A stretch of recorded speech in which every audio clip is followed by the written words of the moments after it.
ಬೆಂಗಳೂರಿನಲ್ಲಿ ಆರೋಗ್ಯ ಸಚಿವ ಯುಟಿ ಖಾದರ್ ಪತ್ರಿಕಾಗೋಷ್ಠಿ ಮಾಡಿದರು. ರಾಜ್ಯದಲ್ಲಿ ಆಹಾರ ಸುರಕ್ಷತೆಗೆ ಆರೋಗ್ಯ ಇಲಾಖೆ ಮತ್ತಷ್ಟು ಕಟ್ಟುನಿಟ್ಟಿನ ಕ್ರಮಕ್ಕೆ ಮುಂದಾಗಿದೆ. ಪಂಚತಾರಾ ಹೋಟೆಲ್ಗಳಿಂದ ಹಿಡಿದು ಸ್ಥಳೀಯ ಹೋಟೆಲ್ಗಳು, ಪಿಜಿಗಳು, ರೈಲ್ವೆ ಕ್ಯಾಂಟೀನ್ಗಳು ಹಾಗೂ ಬಸ್ ನಿಲ್ದಾಣಗಳವರೆಗೆ ತಪಾಸಣೆ ನಡೆಸಲು ಇಲಾಖೆ ಮುಂದಾಗಿದೆ.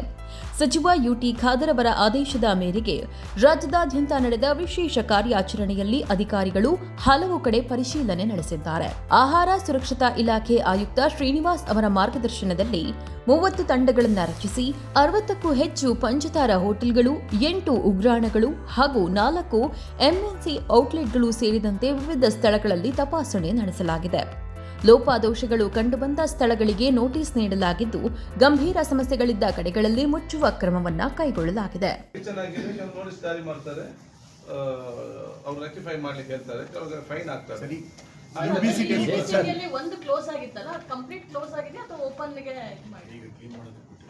ಈಗ ಅದನ್ನು ನಿನ್ನೆ ಅವರು ಬಂದು ನೋಟಿಸ್ ಆನ್ಸರ್ ಮಾಡಿದ್ರು, ಸೊ ಅದನ್ನು ಕ್ಲೀನ್ ಮಾಡಲಿಕ್ಕೆ ಅವಕಾಶ ಕೊಟ್ಟಿದ್ದಾರೆ. ಯಾಕಂದ್ರೆ ಸರ್, ಅವಧಿ ಮೀರಿದ ಮಾಂಸ ಮತ್ತೆ ಅವಧಿ ಮೀರಿದ ಆಹಾರ ಪದಾರ್ಥ ಎಲ್ಲವೂ ಕೂಡ ಸಿಕ್ಕಿದೆ. ನಿಮ್ಮ ಆಫೀಸರ್ ಕೂಡ ಕಷ್ಟಪಟ್ಟು ಕೆಲಸ ಮಾಡಿದ್ದಾರೆ.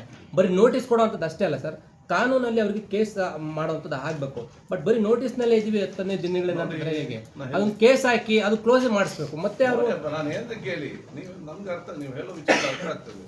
ಓಕೆ, ನಾನು ಫಸ್ಟಿಗೆ ಹೇಳಿದ್ದೇನೆ, ನಾವು ಇಲ್ಲಿ ಶಿಕ್ಷಣ ಕೊಡ್ಲಿಕ್ಕೆ ಅಂತ ನಾವು ಫಸ್ಟ್ ಬಂದದ್ದಲ್ಲ ಅಲ್ವಾ. ಕಾರ್ಯಾಚರಣೆಯಲ್ಲಿ ಅಧಿಕಾರಿಗಳು ಹಗಲು ರಾತ್ರಿ ಎನ್ನದೇ ಪ್ರಾಮಾಣಿಕವಾಗಿ ಕೆಲಸ ಮಾಡಿದ್ದಾರೆ ಎಂದು ಸಚಿವ ಯುಟಿ ಖಾದರ್ ಶ್ಲಾಘಿಸಿದರು. ಉತ್ತಮವಾಗಿ ಕಾರ್ಯನಿರ್ವಹಿಸಿದ 20ಕ್ಕೂ ಹೆಚ್ಚು ಅಧಿಕಾರಿಗಳನ್ನು ಇದೇ ವೇಳೆ ಸನ್ಮಾನಿಸಲಾಯಿತು.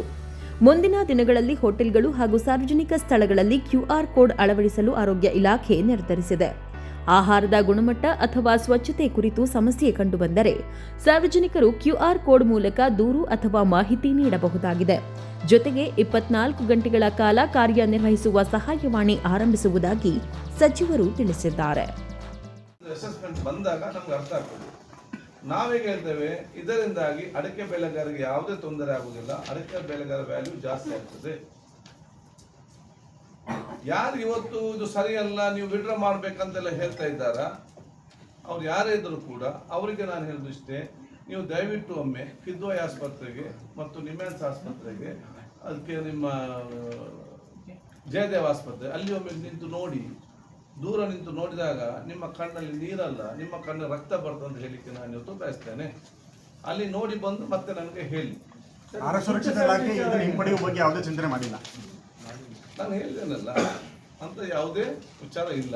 ಹಾಗೆ ಇದ್ರೂ ಕೂಡ ನಾವು ಮುಖ್ಯಮಂತ್ರಿ ಜೊತೆ ಬಗ್ಗೆ ಮಾತಾಡ್ತೇವೆ. ಪ್ರಕ್ರಿಯೆ 500 ಜನ ಮಕ್ಕಳಿಗೆ ಒಂದೇ ಸ್ಕೂಲಲ್ಲಿ ಪತ್ತೆ ಆಗಿದೆ ಸರ್ ಬೆಂಗಳೂರಲ್ಲಿ. ಯಾವ ಸ್ಕೂಲ್? ಮಾಹಿತಿ ತಗೊಂಡು ನಾನು ಹೇಳ್ತೇನೆ. ಸರ್ಕಾರಿ ಹೋಟೆಲ್ಗಳ ಜೊತೆಗೆ ಖಾಸಗಿ ಹೋಟೆಲ್ಗಳು ಮತ್ತು ಪಿಜಿಗಳ ಮೇಲೂ ತಪಾಸಣೆ ಮುಂದುವರಿಯಲಿದೆ. ವಿದ್ಯಾರ್ಥಿಗಳನ್ನು ಸ್ವಂತ ಮಕ್ಕಳಂತೆ ನೋಡಿಕೊಳ್ಳಬೇಕು. ನಿಯಮ ಉಲ್ಲಂಘಿಸುವ ಪಿಜಿ ಮಾಲೀಕರ ವಿರುದ್ಧ ಕಠಿಣ ಕ್ರಮ ಕೈಗೊಳ್ಳುವುದಾಗಿ ಸಚಿವರು ಎಚ್ಚರಿಸಿದ್ದಾರೆ. ಬಸ್ ಸ್ಟಾಪ್ಗಳು, ರೈಲ್ವೆ ಕ್ಯಾಂಟೀನ್ಗಳು ಸೇರಿದಂತೆ ಸಾರ್ವಜನಿಕ ಸ್ಥಳಗಳಲ್ಲೂ ಪರಿಶೀಲನೆ ಮುಂದುವರಿಯಲಿದೆ. ನೋಟಿಸ್ ಪಡೆದ ಹೋಟೆಲ್ಗಳು ಮತ್ತು ಔಟ್ಲೆಟ್ಗಳಿಗೆ ಸ್ವಚ್ಛತೆ ಹಾಗೂ ನಿಯಮ ಪಾಲನೆಗೆ 10 ದಿನಗಳ ಗಡುವು ನೀಡಲಾಗಿದೆ. ಗಡುವಿನ ಒಳಗೆ ವ್ಯವಸ್ಥೆ ಸರಿಪಡಿಸಿಕೊಳ್ಳದಿದ್ದರೆ ಕಾನೂನು ಕ್ರಮ ಕೈಗೊಳ್ಳಲಾಗುವುದಾಗಿ ಸಚಿವರು ಸ್ಪಷ್ಟಪಡಿಸಿದ್ದಾರೆ. ನಾವು ನಮ್ಗೆ ಇಲ್ಲಿ ಬೆಂಗಳೂರಿಂದ ಏನು ಹೋಗ್ತದೆ ಅದರ ಬಗ್ಗೆ ನಾವು ಚರ್ಚೆ ಮಾಡಿ ಮಾಡಬೇಕು. 5ರಲ್ಲಿ ಕಿಚನ್ ಸೆಂಟರ್ ಮೇಲೆ ಮಾಡ್ತೀರಾ ಹೇಗೆ ಅಂತ ವರ್ಕ್ ಇಟ್ ಔಟ್ ಏನಂತೇಳಿ. ಸರ್, ಇನ್ನು ಸರ್ಕಾರಿ ಕಚೇರಿಗಳ ಹೋಟೆಲ್ಗಳ ಮೇಲೆ ಕೂಡ ದಾಳಿ ಮಾಡಿದ್ರೆ ಅಲ್ಲೂ ಕೂಡ ಎಷ್ಟೊಂದು ಅಸುರಕ್ಷತೆ ಬಂದಿದೆ. ಸೊ ಅವ್ರ ಮೇಲೆ ಯಾವ ರೀತಿ ಕ್ರಮ ಆಗುತ್ತೆ? ಕಾನೂನು ಒಂದೇ ನೋಡಿ. ನಮಗೆ 5 star hotel, Indira canteen, Vidhana Soudha, ಆರೋಗ್ಯ ಸೌಧ, ಎಲ್ಲ ಕಡೆ ನಾವು ಇವತ್ತು ಇನ್ಸ್ಪೆಕ್ಟ್ ಮಾಡಿದ್ದೇವೆ. ನಮಗೆ place is not important, for public is important. ನಾವು ಇವತ್ತು ಅವನು ದೊಡ್ಡವನು ಸಣ್ಣ ಇದನ್ನು ನೋಡಿ ನಾವೇನು ಇನ್ಸ್ಪೆಕ್ಷನ್ ಮಾಡೋದಿಲ್ಲ. ನಾವು ಜನ ಯಾರಲ್ಲಿ ಊಟಕ್ಕೆ ಹೋಗ್ತಾರೆ ಅವರು ನೋಡಿ ನಾವು ಇನ್ಸ್ಪೆಕ್ಟ್ ಮಾಡೋದು ನಮ್ಮ ಜವಾಬ್ದಾರಿ. So we are on public concern.